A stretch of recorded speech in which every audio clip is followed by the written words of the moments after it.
Aku banjir berkali-kali hampir setiap malam. Puas rasanya. Assalamualaikum warahmatullahi wabarakatuh. Bismillah walhamdulillah. Wassalatu wassalamu ala rasulillah. Sayyidina wa maulana Muhammadin ibn Abdillah. Wa ala alihi wa sahbihi wa mawalah. Wa la hawla wa la quwwata illa billah amma ba'd. Saudaraku kaum muslimin wal muslimat rahimakumullah. Yang tidak lupa dan tidak bosan-bosannya senantiasa kami doakan. Semoga Allah Azza wa Jalla memberikan kesehatan, sehat walafiat lahir dan batin. Semoga Allah Jalla Jalaluh memberikan rezeki yang melimpah ruah, harta yang barokah, menjadikan anak-anaknya anak-anak yang soleh dan solihah, dzurriyyahnya dzurriyyah yang thayyibah, hidupnya sukses, bahagia dan selamat di dunia dan di akhirat. Amin amin Allahumma amin. Saudaraku kaum muslimin wal muslimat rahimakumullah. Salah seorang wanita yang solihah mengaku bahwa dia mampu untuk banjir berkali-kali hampir setiap malam. Dia merasakan kepuasan yang sungguh luar biasa. Mengapa bisa seperti itu? Karena wanita yang solihah tahu sebagai istri yang betul-betul memahami tentang hak dan kewajiban suami istri. Karena istri yang solihah itu sadar bahwa jima adalah kewajiban istri. Sehingga dia berlaku aktif, dia agresif untuk merangsang suaminya setiap saat. Akhirnya dia sendirilah yang juga merasakan kepuasan yang sungguh luar biasa. Jadi istri jangan pasif. Lah kadang-kadang nih karena tidak tahunya tentang hak dan kewajiban suami istri, seorang istri hanya menuntut. Dia ingin dibasahkan setiap malam, dibanjirkan setiap malam. Sedangkan suaminya banyak kesibukan, kadang capek, banyak pikiran ini dan itu. Kemudian kemungkinan nih suaminya juga kurang bergairah. Nah, sebagai seorang istri yang tidak tahu tentang hukum agama Islam, tidak tahu tentang hak dan kewajiban suami istri, dia hanya marah-marah, hanya menuntut. Ah, lo yo lo, letoy lo, ah, lo banyak selingkuhan lo lebih bergairah dengan wanita lain. Sedangkan lo tidak pernah bergairah dengan saya. Ini adalah istri yang tidak tahu tentang hak dan kewajiban. Oleh sebab itulah, wahai saudaraku kaum muslimin wal muslimat rahimakumullah, mari dengarkanlah tentang hak dan kewajiban sebagai seorang suami dan istri.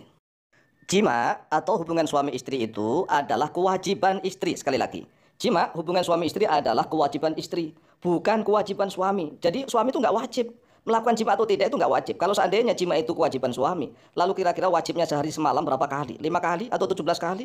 Atau seminggu sekali? Atau setahun sekali? Kan nggak jelas. Jadi yang jelas adalah jima hubungan suami istri itu adalah kewajiban istri. Bahkan jima menjadi hak bagi suami. Itu hak suami. Mengapa hak suami? Karena suami telah diwajibkan oleh Allah Azza wa Jalla untuk memberikan mahar atau mas kawin ketika menikah. Coba bayangkan tuh, ketika menikah itu antara suami dan istri. Mengapa yang diwajibkan membayar mahar itu suami bukan istri? Sedangkan kalau sudah menikah kan yang enak berdua. Artinya bahwa ketika melakukan hubungan suami istri, yaitu jima, hubungan suami istri itu yang menikmati itu berdua. Suami dan istri sama-sama menikmati. Tidak hanya suami saja yang menikmati. Bahkan istri bisa menikmati, bisa banjir berkali-kali hingga puas. Tapi mengapa? Ketika hendak menikah, Allah Azza wa Jalla mewajibkan suami saja yang membayar mahar atau mas kawin. Kok istri nggak diwajibkan membayar mahar atau mas kawin? Kemudian nih, setelah menikah, suami diwajibkan lagi oleh Allah, yang mewajibkan Allah untuk memberi nafkah, sandang, pangan, papan, dan pendidikan. Sandang, pangan, papan ini adalah nafkah lahiriah. Nafkah lahir, kemudian pendidikan ini adalah nafkah batin. Jadi nafkah batin adalah pendidikan ilmu agama Islam. Bagi seorang suami yang tidak pernah mendidik istrinya tentang ilmu agama Islam, berarti kelak di yaumil qiyamah akan dituntut oleh Allah. Jangan salah. Kan banyak yang salah nih. Dikira nafkah batin itu adalah hubungan suami istri, hubungan seks atau jima. Tidak. Jima atau hubungan seks itu biologis. Namanya biologis itu tidak ada sangkut pautnya dengan kebatinan. Batin adalah rohaniyah. Rohani adalah pendidikan ilmu agama Islam. Jima itu adalah biologis, itu menjadi kewajiban istri, haknya suami. Oleh sebab itulah jima menjadi hak suami dan menjadi kewajiban bagi istri sekali lagi ini.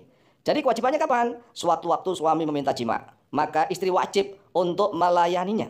Jika istri menolak, maka dilaknat oleh para malaikat. Mengapa? Ya namanya wajib. Wajib, sudah enak, berpahala besar. Lah kok masih nggak paham-paham? Ini kan kebangetan. Oleh sebab itulah, jika istri ingin muncak, ingin banjir berkali-kali hampir setiap malam, maka jadilah istri yang paham tentang hak dan kewajiban.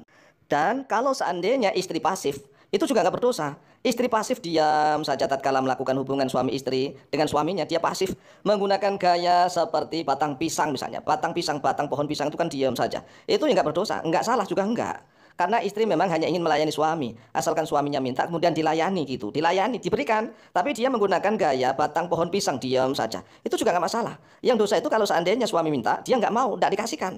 Itu dosa. Tetapi sebaliknya nih, kalau seandainya istrinya ingin muncak berkali-kali, ingin basah berkali-kali, ingin mendapatkan kepuasan yang begitu luar biasa, ya dia harus agresif begitulah.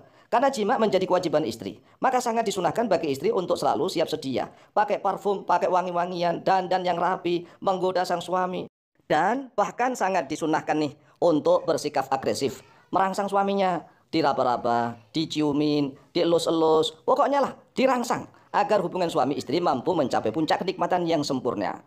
Bahkan nih jika istri ingin banjir berkali-kali setiap malam, hampir setiap malam banjir berkali-kali hingga puas, hingga lemas, maka istri tidak boleh pasif. Tidak boleh pasif hanya menunggu rangsangan dari suaminya saja. Namun istri harus aktif dan agresif mencari kepuasan bersama suaminya. Inilah istri yang solihah, istri yang memahami tentang hak dan kewajiban antara suami dan istri. Jangan menjadi istri yang tidak paham, akhirnya marah-marah hanya menyalahkan suaminya saja. Demikianlah, semoga bermanfaat. Wallahu ta'ala a'lamu bishawab.